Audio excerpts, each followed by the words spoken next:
All right, guys, welcome to Coaching the Elite. I'm Ariza, licensed clinical social worker, business coach, and private practice owner.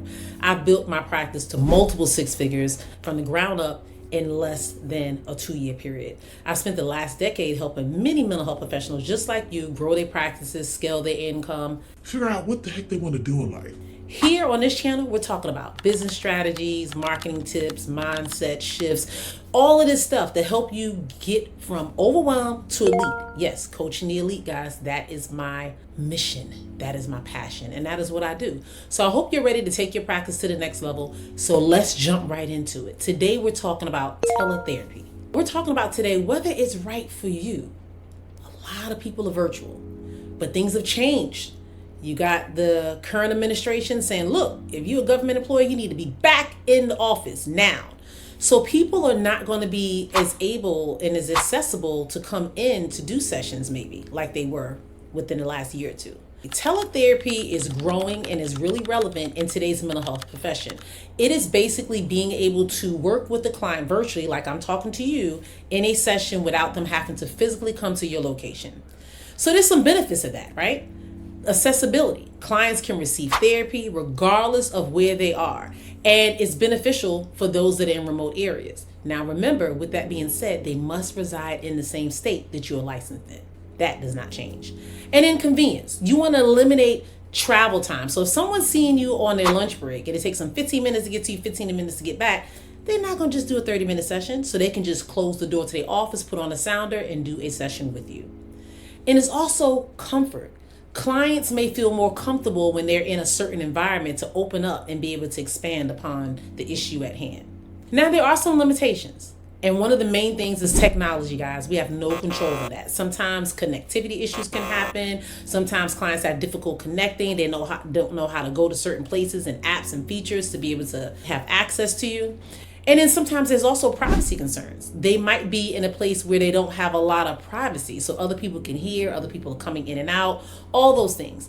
And then as a therapist, maybe you have challenges with picking up on nonverbal cues. So if you're only able to see your client virtually, it might be really hard to assess and to figure out how things are going and to determine if you're able to connect with the client or not. Are you building rapport with this client? Because if you're unable to pick up on some of those subtle cues that maybe are not as outright, like moving their hands and I'm mad and all that stuff, then it might be difficult to figure out what that client is really thinking and how they're doing. But in the office, if their hands are like this, in the office, you might see them tapping constantly or their legs shaking. You can't see that if you're working with them telehealth wise. So you have to be really, really good at what you do and be able to pick up on some of those nonverbal cues.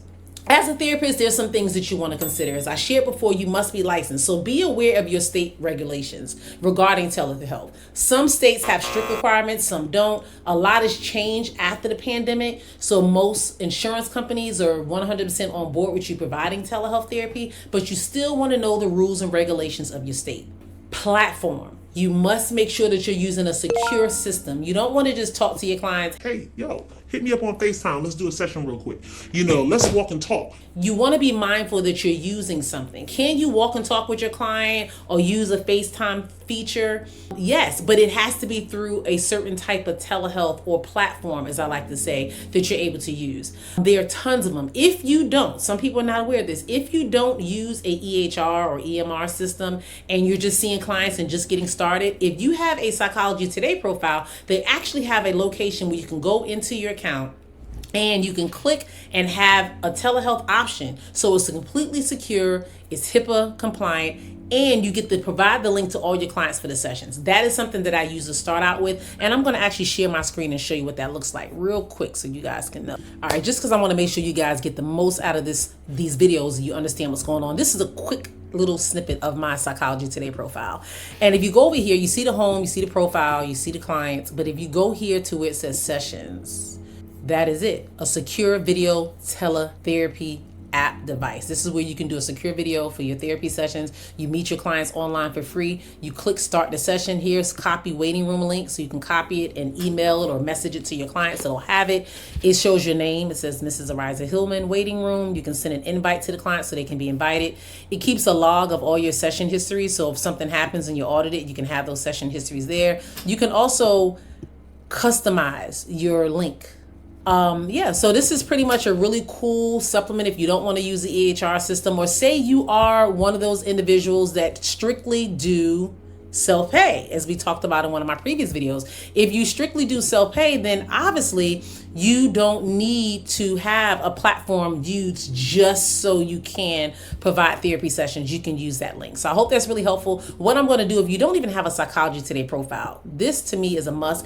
I don't get any kickback from them. It's not anything I get from helping them out. Sometimes they do offer promotions where I'll get like a free month of advertisement or free 2 months or so, and you get 3 months free. They do things like that. So I am going to drop the link in the description of this video so you guys can click on it if you don't have a Psychology Today one, because to me that is life changing. I know I get several referrals from them a month. I also have a separate one for my group, a separate one for myself, and then I also do it sometimes when I'm advertising for my team. But that's a little bit more, that stuff that we can get deeper into if you have a private practice and you're trying to figure out how to grow and scale and all that good stuff. We'll talk about that in another video. But again, this is about telehealth therapy.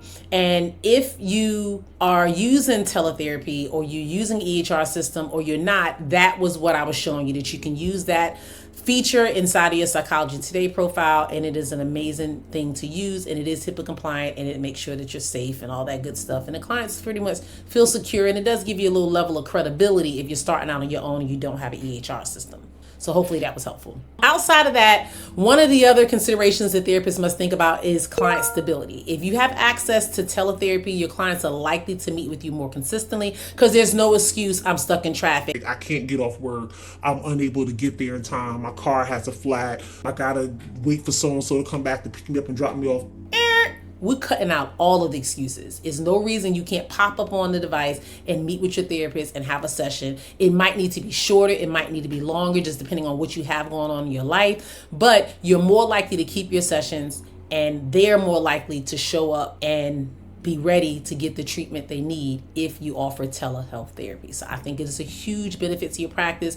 If you're a therapist that have a brick and mortar and you're constantly in the office, it's good to have that. That's great. However, if you're looking to cut the cost, see more clients, less no-shows, and more clients showing up, then you might want to consider adding virtual therapy or telehealth, or whatever you want to call it, just being able to see your clients in their privacy of their own home or their office space or their car, wherever they feel safe and secure.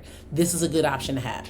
I hope you understand the pros and cons of using teletherapy. I hope it aligns with your practice, your client needs, because that is very important. If you have a practice where you see kids 5, 4, 3, 2, 1, obviously you don't want to be doing teletherapy, so that's not going to be beneficial for you. But again, like, subscribe, make sure you share this video with a friend, make sure you leave a comment, let me know these videos are helping you out. If I'm touching on something, if you need me to elaborate on anything else, let me know, because I love everything private practice. I love everything social work, guys. My other channel is all about test prep and helping people get in the gears and the mindset so they can pass their exam and become licensed professionals like you and I. So if that is something that you also do, if you're a supervisor and you provide supervision for people, make sure they go to my LCSW Vibes channel. That's going to give them all the insight, all the knowledge base that they need to pass that exam. So then in return, they can pop up on this channel and grow their practice and start making that money, baby. That's the goal. Be blessed. Talk to you in the next one.